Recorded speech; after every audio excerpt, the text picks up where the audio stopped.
So, Укрзалізниця is a strategically important Ukrainian corporation. How do you, as VR, how does VR see the progress on this case? I mean, what is the solution?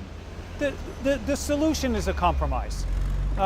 We're in the business of debt restructuring. That's what I've done for 20 years. I've done it all over the world. I've done it in Ukraine. In 2016, we restructured the debts of Ukrzaliznytsia after the Revolution of Dignity at a time of deep economic crisis in Ukraine. So we've always been willing to work with the company, and we'd work with them here. We're not interested in the bankruptcy of the company. We're not interested in financial harm to the company. This is a legitimate loan. This is money that the company borrowed. And like any loan, it's responsible for paying the loan back. And that's all we ask for. And in fact, we've even proposed to the company significant discounts to the amount of the loan in order to incentivize them to restructure. So we're really looking for a win-win solution here. But to have that, we need a partner and a commercial partner. And what was the reaction of the members of the committee to your speech and to the answers that you gave? Well, I was particularly gratified, I have to say, after the conclusion of the hearing. A number of the committee members came up to me to express their support, to express their sympathy, to really say that it's a shame. They understand that this is not just about VR, and this is about the investment environment of Ukraine. And one of the deputies said to me, he said directly to me, "You're the kind of investor that we want in Ukraine. We need more people like you. And it's a shame that the situation with UZ is driving investors like you out of Ukraine." And I think that's the bigger picture here. There's a lot to be played for. Ukraine is a country with tremendous perspective. We're a major investor here in the real economy as well as in the financial economy. And we want to be here for a long time. But to be here for a long time, we also need some stability. We need the basic rules of law to be followed. So when answering one of your questions, Mr. Jurik, the acting head of Ukrzaliznytsia, said that your allegations of administrative pressure have no foundation. What exactly is VR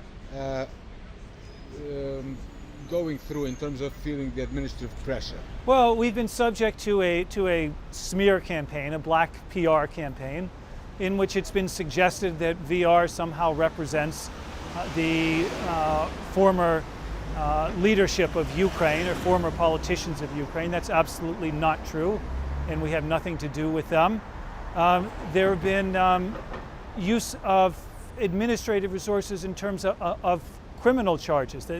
What has been a purely civil matter, a commercial purchase of a loan in a completely legal and transparent and open auction, has somehow been transformed into a criminal investigation in Ukraine, which has no basis whatsoever, and the only possible intention can be to try to intimidate us. Right, so in the context of what is going on with this debt dispute, does Укрзалізниця, do they have a chance to secure some funding on the external capital markets? Is this dispute stopping them from getting, additional money? Yeah, well, look, we understand the company wants to return to the capital markets and to the Eurobond market. And I don't know, I can say from where I sit in London, I get calls every single day from financial journalists. I've got calls from major financial, from Bloomberg News and from others, asking me what's going on in this case. They're very interested in it. Other investors in Ukraine, in our peer group, call us and ask us about it. This Saturday, I saw a friend of mine socially, and he told me that his boss is very, very concerned about the Eurobonds they hold from Укrzaliznytsia because he's afraid that they're going to go into default. And he asked me what I thought and what I thought the risks were. So clearly it's on investors' minds, and I think for the company should be able to access financial markets, and it should be able to access financial markets at competitive financing costs. But in order to do that, it has to also honor its debts and show that it's committed to honoring its commercial contractual obligations.